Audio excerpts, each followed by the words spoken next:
کہتے ہیں کہ ایک دفعہ کہیں ایک خوشحال شخص رہتا تھا۔ اس کا ایک اکلوتا بیٹا ناز و نم سے پلا ہوا تھا، یہاں تک کہ جوان ہو گیا۔ نہ کوئی ہنر، نہ ہی کسی کام کا تجربہ، اسے ایک ہی کام آتا تھا، اور وہ تھا باپ سے چھپ کر ماں کے دیے ہوئے پیسوں سے کھیل کود اور مستیاں کرنا اور سڑکوں چوراہوں پر وقت گزارنا۔ دن صبح کے وقت باپ نے اسے آواز دے کر اپنے پاس بلایا اور کہا، بیٹے اب تم بڑے ہو گئے ہو اور خیر سے جوان بھی ہو، آج سے اپنی ذات پر بھروسہ کرنا سیکھو، اپنے پسینے کو بہا کر کمائی کرو اور زندگی گزارنے کا ڈھنگ سیکھو۔ بیٹے کو یہ بات کچھ ناگوار سی گزری۔ تقریباً احتجاجاً بھرے انداز میں اس نے باپ سے کہا، مجھے تو کوئی کام کرنا نہیں آتا۔ باپ نے کہا، کوئی بات نہیں، اب سیکھ لو، تم آج ہی شہر روانہ ہو جاؤ، اور یاد رکھو جب تک میرے لیے ایک سونے کی اشرفی نہ کما لینا، لوٹ کر واپس نہ آنا۔ مرتا کیا نہ کرتا۔ بیٹا گھر سے جانے کے لیے دروازے کی طرف بڑھ ہی رہا تھا کہ اس کی ماں، جو یہ سب گفتگو چھپ کر سن چکی تھی، بیٹے کے سامنے آ گئی۔ مٹھی میں چھپائی ہوئی اشرفی بیٹے کو دیتے ہوئے بولی کہ شہر چلے جاؤ، رات گئے لوٹ کر یہ اشرفی باپ کو لا کر دینا اور کہنا میں شہر سے کما کر لایا ہوں۔ اور یہ نوجوان خوشی خوشی گھر سے روانہ ہو گیا۔ شام گئے لوٹ کر بیٹے نے ویسے ہی کیا جس طرح اس کی ماں نے اسے سمجھایا تھا۔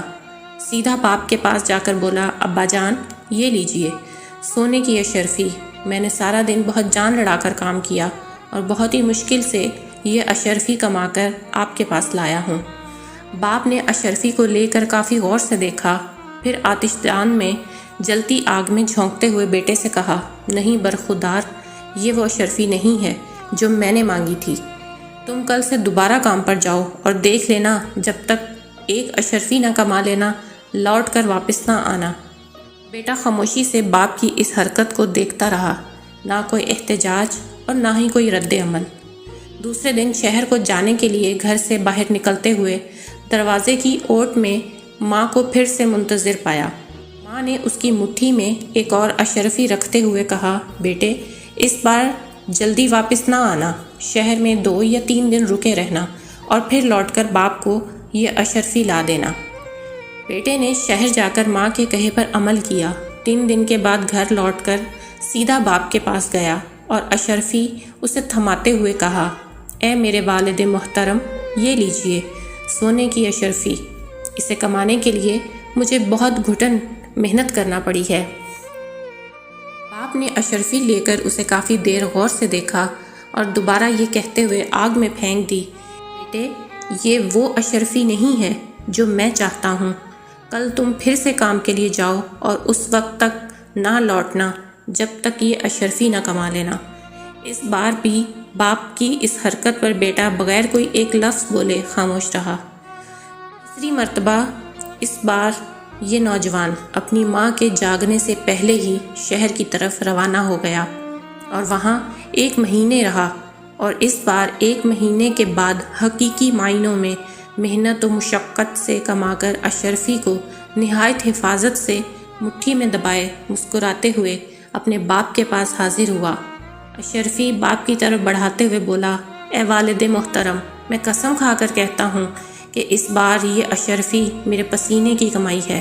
یقین کیجئے اسے کمانے کے لیے مجھے بہت محنت کرنا پڑی ہے۔ سونے کی اشرفی کو ہاتھ میں لے کر باپ کافی غور سے دیکھتا رہا۔ اس سے پہلے کہ اس کا باپ اشرفی کو آگ میں ڈالنے کے لیے ہاتھ بڑھاتا، نوجوان نے آگے بڑھ کر باپ کا ہاتھ تھام لیا۔ اس بار باپ ہنس دیا اور بڑھ کر بیٹے کو گلے لگاتے ہوئے کہا، اب بنے ہو جوان تم، بے شک یہ اشرفی تیری محنت اور پسینے کی کمائی ہے، کیونکہ اسے ضائع ہونا تجھ سے نہیں دیکھا گیا، جبکہ اس سے پہلے میں 2 بار اشرفیاں آگ میں پھینک چکا ہوں، مگر تجھے کوئی افسوس نہیں ہوا۔ سچ ہے کہ بغیر محنت کے آنے والا مال جاتا بھی تو اسی آسانی سے ہے، اور اس کے جانے کا وہ دکھ نہیں ہوتا جو محنت کی کمائی کے جانے کا ہوتا ہے۔ بے شک سب سے بہترین کمائی محنت اور حلال کی کمائی ہے۔